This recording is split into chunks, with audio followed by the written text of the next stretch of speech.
the consortium of US sports franchise owners who took control of Derby County in early 2008, it's been a long, hard road to recovery. They've rebuilt the club's finances, maintained crowds regularly in the Championship's top three, and recruited a manager who's delivered year-on-year improvements for the past 3 seasons.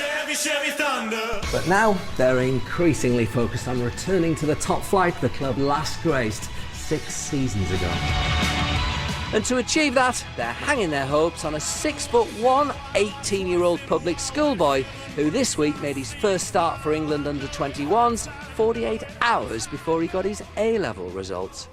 Here he comes, the man of the moment. Congratulations on whooping the Scots 6-0. But the key question is, how'd you get on in your A-level results? I passed, that's the main thing. Go on, subject? Business and politics. Business and good grades? Reasonable. I'm not going to say them. It's all good. Have a good game. Will Hughes. A lot of clubs, when they've got a precocious young talent, play it down, put the kibosh on, try not to talk about it. But it's almost like you've embraced it as part of his and the club's development. Well, certainly his development. He's been outstanding for 12 months now. We look around the rest of the country and there's not many 18-year-old midfielders with the sort of ability that he's shown. We started last season and played him in a few pre-season games and let's see how he develops. But he was that good, we just couldn't leave him out. Young players need an opportunity to perform at the highest level, and you know, some of them won't be able to cope with it, but others will, and Will has shown that he's more than capable of coping. He's probably as good as any 18-year-old in the country at the moment, and he can only get better. Our major aim is to get up and have a real serious chance of getting the Premier League, and we need our best players to do that. And that's where we are.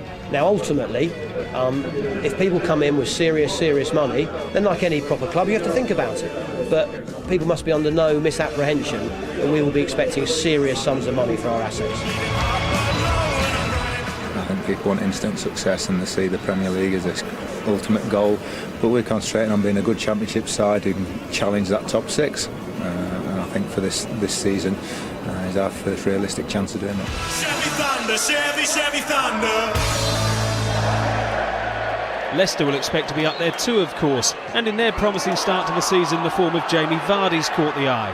The Foxes striker called Lee Grant into action early on, but his pace set up another move which had to be snuffed out by the Derby keeper's quick reactions. David Nugent denied this time. Not that it was all one-way traffic, far from it.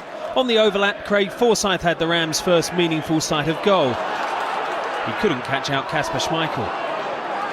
Derby boss Nigel Clough was pleased with his team's display to that point, but they went to the dressing room deflated thanks to a moment of unfortunate farce. An own goal from the hapless Grant as Paul Coote's clearance ricocheted into the home net. Derby's belief that they deserved better fuelled a spirited second-half showing. Schmeichel's angle's spot on again as he protected his near post from Kieran Freeman's effort. The defender was having some joy down the right, working hard to race forward once more and exploit the space on the flank. Leicester's keeper was first of a cross, and the frustration around Pride Park continued to mount. Though a second goal would have flattered the Foxes, Anthony Knockhart's short free kick caught Derby napping. Just wide from Danny Drinkwater. It made no difference, one was enough for Leicester. Or would it be fair to say that on another day we could be having a very different conversation right now? Yeah, we thought we deserved something from the game today. Typical Championship game, especially East Midlands, Derby. Nothing in it at all. Scrappy, untidy goal. Did enough today to get something from the game.